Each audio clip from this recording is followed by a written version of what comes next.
20 სექტემბრიდან 2 ოქტომბრის ჩათვლით მადრიდში საერთაშორისო გამოფენა Fruit Attraction 2025 გაიმართა, სადაც წელს პირველად იყო წარმოდგენილი ქართული ნაციონალური პავილიონი. სოფლის მეურნეობის სამინისტროს მიერ გავრცელებული ინფორმაციით გამოფენაზე მონაწილეობა ლურჯი მოცვისადაც ასევე თხილის სანელებლების მწარმოებელმა კომპანიებმა მიიღეს, მათ შორის იყო Blue Birdberries, Golden Farms, SRT, AgroLane, Agroveli, Gentry Investments, Alpine Spices, Agritouch, ხონის პლანტაციებს საერთო ჯამში წლევანდელმა Fruit Attraction-მა 150-ზე მეტი ქვეყნიდან 2200-ზე მეტი კომპანია და 120,000-ზე მეტი ვიზიტორი გააერთიანა. რამდენად ნაყოფიერი აღმოჩნდა ეს ვიზიტი ქართული კომპანიისთვის და როგორ ითარგმნება ღირებული ევროპული გამოცდილება პრაქტიკაში, დეტალებს Blue Birdberries-ის ასევე GPR ნაცის დამფუძნებელი ბაია სალუქვაძე გაგვიზიარებს, რომელთან ერთადაც განვაგრძობთ საუბარს და ასევე მიმოვიხილოთ ცხადია როგორც მოცვის, ასევე თხილის სექტორს არსებულ ტენდენციებსა და გამოწვევებს. გამარჯობა ბაია, ძალიან მიხარია თქვენ კიდევ ერთხელ სტუმრობა ჩვენთან და პრინციპში მე ვახსენებ მხოლოდ ერთი გამოფენა, მაგრამ როგორც კამერით მივხვდით, საუბრობდით, მარტო ეს ერთი გამოფენა ეს უახლოეს პერიოდის განმავლობაში არ დაგროვდა თქვენს პორტფელში და კიდევ არის ანუგა, რომელიც არის ყველაზე მასშტაბური ერთ-ერთი გამოფენა მთელი ევროპის მასშტაბით. ხო, გერმანიიდანაც ხართ სულ ახალი დაბრუნებული ესპანეთთან ერთად და მოდი რაღაცა ორივე მათგანზე მინდა რომ ვისაუბროთ და ზოგადად ვისაუბროთ ამ გამოფენების მნიშვნელობაზე, თქვენთვის როგორ ითარგმნება ეს ხელშესახებ შედეგებში და რა ბუსტი აქვს ამას ბიზნესისთვის, მისი განვითარებისთვის. მადლობა სტუმრობისთვის. საინტერესო თემა არის ჩვენთვის განსაკუთრებით ექსპორტიორი კომპანიისთვის, რომელიც ვაწარმოებს სხვადასხვა პროდუქტს და მთლიანად ორიენტირებული ვართ 100% ექსპორტზე. რასაკვირველია, ჩვენთვის უმნიშვნელოვანესია თანამედროვე ტექნოლოგიების გაცნობა, ინოვაციების შესწავლა, მუდმივი კომუნიკაცია ჩვენს მყიდველებთან თუ პოტენციურ მყიდველებთან, აგრეთვე მომხმარებლებთან. ამისთვის ვესწრებით ყველა იმ მსხვილ და საინტერესო უკვე გამოცდილ გამოფენებს, რომელსაც ატარებს სოფლის განვითარების სააგენტო, აგრეთვე აწარმოებს საქართველოში. სწორედ ოქტომბრის თვეში იყო წარმოდგენილი ორი მსხვილი გამოფენა, ერთი ხილის მიმართულებით, მეორე კი სასმელი და კვების პროდუქტების მიმართულებით. რასაკვირველია, ორივეზე წარდგენილი იყო ჩვენი კომპანია, Blue Birdberries, როგორც მოცვის მწარმოებელი და ექსპორტიორი კომპანია, აგრეთვე GPR თხილის მიმართულებით ანუგაზე. რა შემიძლია ვთქვა, ძალიან საინტერესო გამოცდილებით დავბრუნდით კიდევ ერთხელ. ეს არ არის პირველი გამოფენა, რომელსაც ჩვენ ვესწრებით და ყოველთვის დატვირთულები და მოლოდინებით ავსებართ ხოლმე, რომ გავხსნით ახალ ბაზრებს და იქნება საინტერესო შედეგები, რომელიც გამოფენის პერიოდში ხდება. მადრიდის გამოფენა თვითონ პირველი იყო ქართული პავილიონი წარდგენილი აი ამ მსხვილ და საკმაოდ საინტერესო ხილეულის გამოფენაზე. დაინტერესება იყო საკმაოდ კარგი, განსაკუთრებით ევროკავშირის ქვეყნებიდან. რასაკვირველია, ჩვენც გვინდა რომ დივერსიფიცირებული იყოს მოცვის კულტურა და მისი ექსპორტი და ჩვენი ინტერესიც არის რომ გავხსნათ ევროკავშირის ფანჯარა უფრო მეტად და დავანახოთ მათ, რომ ქართული მოცვი შესაძლებელია რომ სუპერმარკეტების დაღზე იყოს წარმოდგენილი თავისი ხარისხიდან და მდგრადობიდან გამომდინარე. და აი ამ ყველა მიზნით ჩვენ შევხვდით სხვადასხვა ქვეყნის შემსყიდველ კომპანიებს, როგორც იმპორტიორებს, აგრეთვე რამდენიმე სუპერმარკეტის ქსელს და რასაკვირველია, მოლოდინი გვაქვს, რომ მოლაპარაკებების პერიოდი წარმატებით ჩაივლის, აგრეთვე გავივლით ხარისხის კუთხით დოკუმენტაციებს, მათ მოთხოვნებს და ვეცდებით, რასაკვირველია, სეზონზე დავაკმაყოფილოთ უკვე მათი მოთხოვნები მიწოდების ჭრილში. რაც შეეხება ანუგას, ანუგა უკვე გამოცდილი გამოფენა არის ქართული პროდუქტებისთვის. ჩვენ ალბათ 15-16 წლიდან ყოველ 2 წელიწადში ერთხელ ვართ წარდგენილი ქართული სტენდით. მინდა აღვნიშნო, რომ წელს დიზაინი და ლოკაცია ჰქონდა ძალიან საინტერესო და ხელსაყრელი.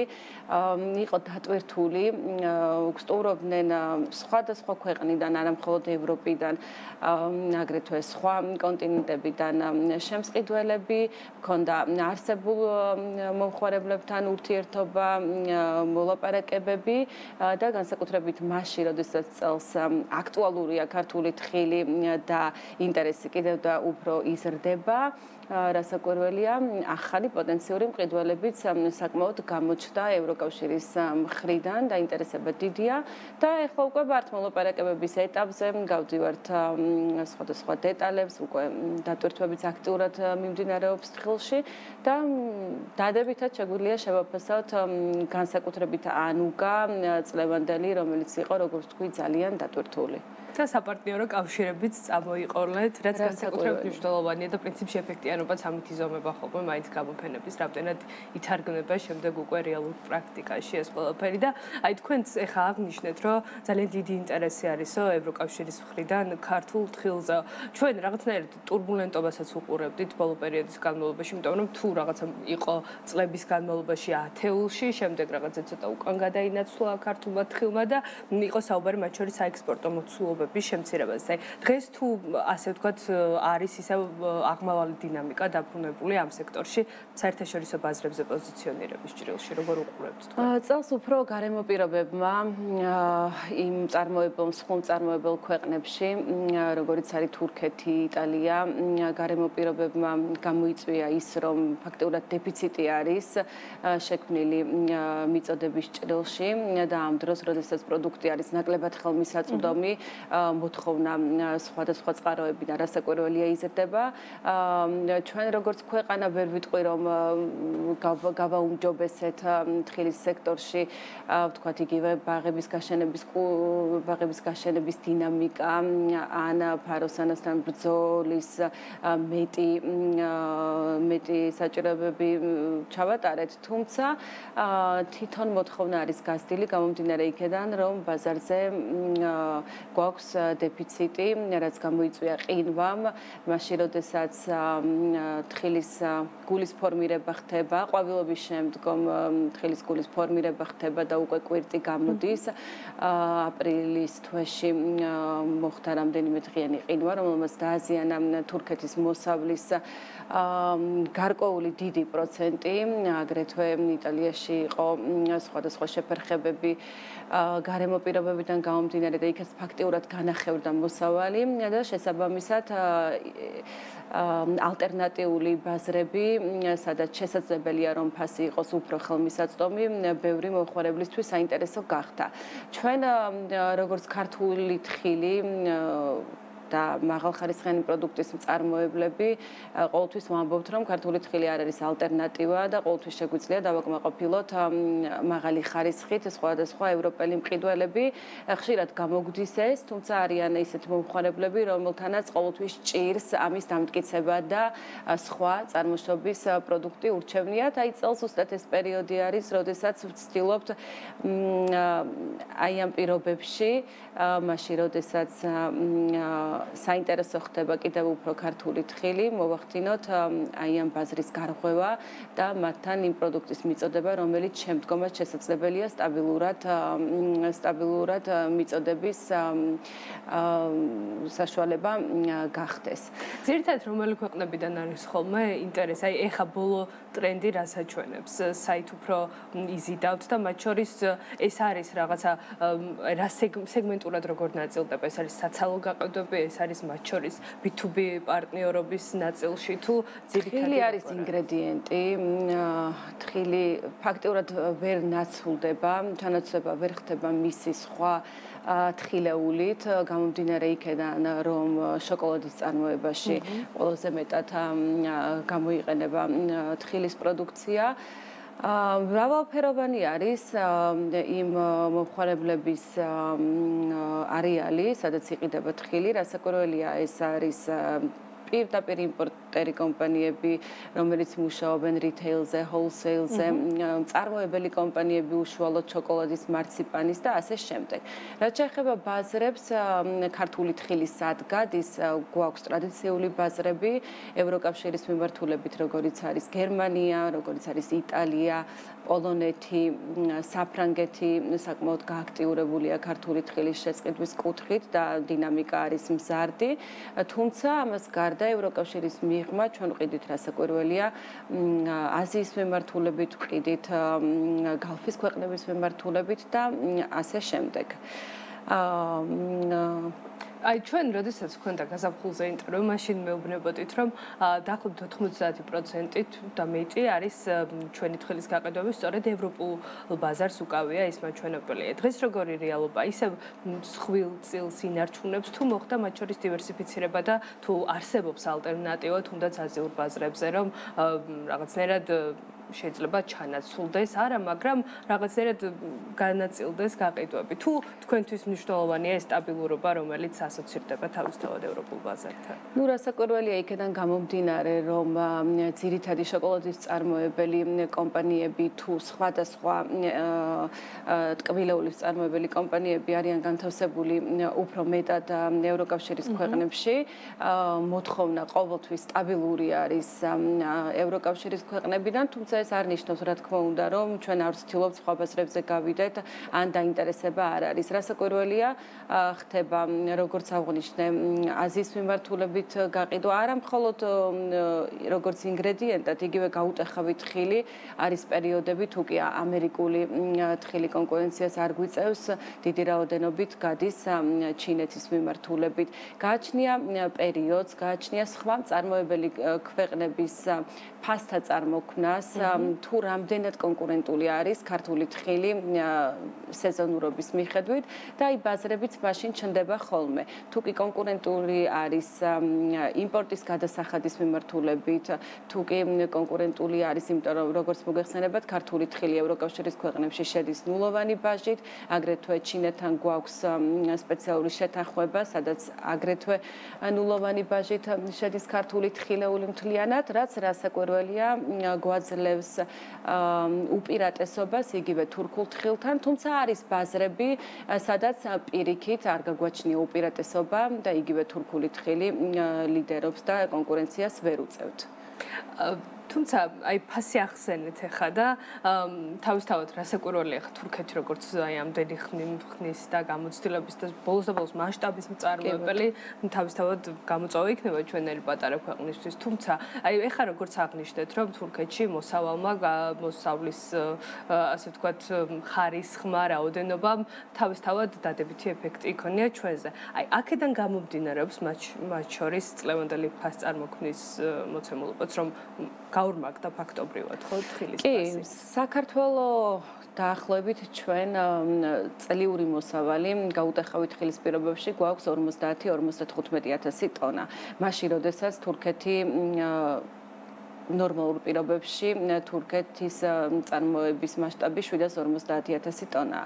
ანუ საქართველოს ვერანაირ გავლენას ვერ ახდენს საერთაშორისო ფასის შექმნაზე, ვერც მოთხოვნა და მიწოდებაზე, ამიტომ სამწუხაროდ ალტერნატივად ვრჩებით, თუმცა საინტერესო ბაზრად.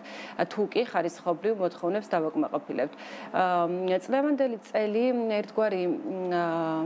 ერთგვარი ბიცკი არის და ფერმერების კუთხითაც ხელშემწყობი, რადგანაც რასაკვირველია მაშინ, როდესაც დაახლოებით ორმაგი ანაზღაურება ხარისხების მიხედვით, ორმაგ ანაზღაურებას იღებს ფერმერი პროდუქტში, მისთვის ერთმხრივი ხელშეწყობა არის, რომ უფრო მეტად მოუაროს ბაღს, გააშენოს ახალი ბაღები და ასე შემდეგ, თუმცა ასეთი ბუნებრივი კატასტროფები, ასე რომ ვთქვათ, ყოველწლიურად არ ხდება და თხილი ზოგადად არის მრავალწლიანი კულტურა და არ უნდა დაგვავიწყდეს, რომ დღეს შეიძლება ფასი გაორმაგებულია, მომავალ წელს შეიძლება იგივე ძველ ნიშნულს დაუბრუნდეს, თუმცა არის მოთხოვნადი პროდუქტი. ანუ ბაზარზე არსებული რეალობა განაპირობებს, მათ შორის სხვა ქვეყნები რა წარმოების მაჩვენებელზე. რა თქმა უნდა. კი ბატონო და გამოწვევებზეც მინდა რომ ვისაუბროთ, იმიტომ რომ დასაწყისში აღნიშნეთ, რომ იგივე ფაროსანას პრობლემა, ახალი ბაღების გაშენება, რაც ასევე თქვენც ხშირად აღნიშნავთ, რომ არის ერთ-ერთი პრობლემა ამ სექტორში. რა მასშტაბზე არის ახლა ეს პრობლემები? რამდენად ქმნის, ასე ვთქვათ, იმ მოცემულობას, რომ ზოგადად არა მხოლოდ რაღაცა სფერო წინ ვერ მიდის, არამედ ზარალდება კიდეც განვითარების კი, სამწუხაროდ მწერის დაზიანება პირდაპირ მოქმედებს თხილის გამოსავლიანობაზე. თხილის გამოსავლიანობა პირდაპირ კავშირში არის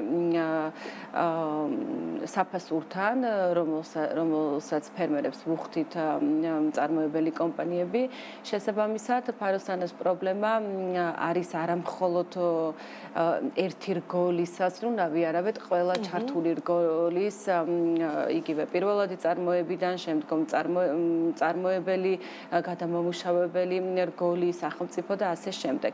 ფაროსანას პრობლემა არ დგას მხოლოდ საქართველოში, თურქეთში წელს ერთ-ერთი ბოლო 2 წელია აგრეთვე აქტიური გამოწვევა არის ფაროსანა და იმის მიღმა, რომ დაახლოებით ну ამ ციფრზე დაობენ, მაგრამ დაახლოებით 25-დან 35%-მდე მოსავლის მოყიდვა მოხდა, აგრეთვე ფაროსანამ გამოიწვია უდიდესი ზეგავლენა გამოსავლიანობაზე და ხარისხზე, იგივე ხდება იტალიაში, რაც უკვე მსოფლიომაც დაინახა, რომ ეს არის დიდი გამოწვევა. ჩვენ თავდაპირველად მაშინ, როდესაც ფაროსანა გამოჩნდა საქართველოში, დიდი ძალისხმევა ჩატარდა ერთობლივად სახელმწიფოს და სხვა ორგანიზაციების მხრიდან, ფერმერების ჩართულობა დიდი იყო და შედეგი ამ ყველაფერმა გამოიღო. თუმცა ბოლო წლებია ვაკვირდებით, რომ ისევ აქტუალურია ეს პრობლემა და არა მხოლოდ დასავლეთ საქართველოში, უკვე აღმოსავლეთ საქართველოში გვხვდება მწერისგან დაზიანებები საკმაოდ დიდი მაჩვენებლით, რაც საგანგაშოა, რადგანაც იგივე კახეთში გვაქვს ძალიან კარგი ბაღები, მოვლილი, გამოსავლიანობა მაღალი, ხარისხობრივად კარგი თხილი და სამწუხაროდ პროცენტულობა მაღალი არის მწერის დაზიანების და სამუშაო დიდი არის, ისევ ერთ-ერთ გამოწვევად რატო ვერ უგლავდებით, როგორ ფიქრობთ, მაინც ეს არ არის ერთი ფერმერის მოსაგვარებელი საკითხი, რადგანაც მოგეხსენებათ მწერია ძალიან უცებ მრავლდება და შესაბამისად უნდა მოხდეს დაგეგმილად, მუდმივად, გეგმის მიხედვით ყველა ფერმერის მიერ ყველა ბაღის შეწამლა. თუ კი ერთი ბაღი შეიწამლება და მის გვერდით ბაღი შეუწამლავია, აუცილებლად კონტამინაცია მოხდება და გადაედება უკვე დაწამლულ ბაღსაც და საბოლოო პროდუქტი იქნება დაბინძურებული. შესაბამისად, ფერმერების ძალისხმევა უფრო მეტად უნდა გაძლიერდეს ამ მიმართულებით, რაც ჩვენ როგორც წარმოებულ კომპანიას რასაკვირველია ხარისხის სპეციფიკაციის დაცვაში ხელს გვიშლის და ფაროსანა არის ერთ-ერთი კრიტიკული დეფექტი, რომელიც სპეციფიკაციაში უკვე ისახება. კი ბატონო და დრო აღარ გვაქვს ბევრი და ამიტომ მინდა რომ რაღაცა ორივე კომპანიის მაგალითზე, მათ შორის მოცვიც რო არ დაგვეჩაგროს და აქაც გავახვილოთ ყურადღება, როგორი იყო წლევანდელი წელი თქვენთვის, ეს 3 კვარტალი, რას აჩვენებს, რა შედეგებს, რამდენად არის ზრდა დინამიკაში ასახული რიცხვებში გაყიდვების მაჩვენებლები მათ შორის? მოცვის მიმართულებით დინამიკა დადებითი არის, გამომდინარე იქედან, რომ ქვეყანა მოსავლიანობას ვზრდით და შესაბამისად უფრო მეტი პროდუქტი გვაქვს. ჩვენ წლიდან წლამდე მოსავლიანობა ბაღებში გვეცდება, აგრეთვე ვრგავთ ახალ ბაღებს, ვრგავთ ინოვაციური ტექნოლოგიით, იგივე ქოთნებში გაშენებას, რაც ერთ-ერთი სიახლეა ჩვენი კომპანიისთვის აგრეთვე. და ვფიქრობთ, რომ წლევანდელი წელი კიდევ უფრო მასშტაბური გვექნება, ვიდრე შარშან მქონდა. არ ვუჩევით რიცხვებს, არც ვუჩევით ხარისხებს, თუმცა შარშან რასაკვირველია ბუნებრივი ბუნებამ საკმაოდ ხელი შეგვიშალა, დაგვრჩა არა მხოლოდ ჩვენ კომპანიას, არამედ მთლიანად საქართველოს, იგივე არ დაუკრეფავი მოსავალი ბაღებში, გამომდინარე ხშირი წვიმებიდან ივნისის თვეში. იმედი გვაქვს, რომ წლევანდელი სეზონი იქნება მშრალი, რაც ყველაზე კრიტიკული არის მოცვის დაბინავებაში და მის დამუშავება ექსპორტში. რაც შეეხება თხილს, თხილი სტაბილური და მნიშვნელოვანი პროდუქტი არის ქართული რეალობისთვის, ჩვენი კომპანიისთვისაც მთავარი პროდუქტი არის თხილი, მისი წარმოება და გადამუშავება. ვცდილობთ გავიდეთ წლევანდელი წლიდან გამომდინარეც, გავიდეთ იმ ყიდველებზე, რომელთანაც ყოველთვის გვიჭირდა მოლაპარაკებების წარმოება, იგივე იმ ქვეყნებზე, რომელიც აქამდე არ იყო დაინტერესებული ქართული თხილით. დადებითი დინამიკა გვაქვს, საინტერესო სიახლეები გვაქვს და ჩვენი კომპანია ზოგადად არ არის ორიენტირებული რაოდენობაზე, ჩვენ ვართ ხარისზე ორიენტირებული, რაც მიუხედავად იმისა, რომ ლიდერები ვართ ექსპორტის მიმართულებით, ხარისხი არის მთავარი მამოძრავებელი ძალა, რაც GPR-ს ლიდერობაში ხელს უწყობს და მოუწოდებ ყველას, ვქონდა დაბრუნებები წელსამწუხაროდ აფლატოქსინის გამო, მეტი ყურადღება უნდა მივაქციოთ ალბათ ხარისხს და ეს წელი სწორად გამოვიყენოთ ქართული თხილისთვის, რათა ვაჩვენოთ ევროპას, რომ შეგვიძლია ჩაბანაცვლოთ მთლიანი რაოდენობებით თუ არა, მცირე ლოტებით მაინც თურქული თხილი ქართულით. ძალიან დიდი მადლობა, ბაია, წარმატება მინდა გისურვო ორივე კომპანიის და ყველა იმ საქმის მიმართულებით, რაშიც ხარ ასე აქტიურად ჩართული და იმედი მაქვს, რომ მოგვექნება შესაძლებლობა, მათ შორის უახლესი შედეგები, რაც აი ამ საპარტნიორო კავშირებიდან იქნება, თქვენთვის ხელშესახები, გამოფენებიდან წამოღებულს გულისხმობ, შემდეგ გაგვიზიაროთ და ის სიახლეებს გაგვაცნოთ, რომელიც დაგროვდება თქვენს ანგარიშზე. წარმატება ბაია სალუქვაძე, Bluebird Berries-ისა და GPR ნაცის დამფუძნებელი იყო ჩვენთან ერთად.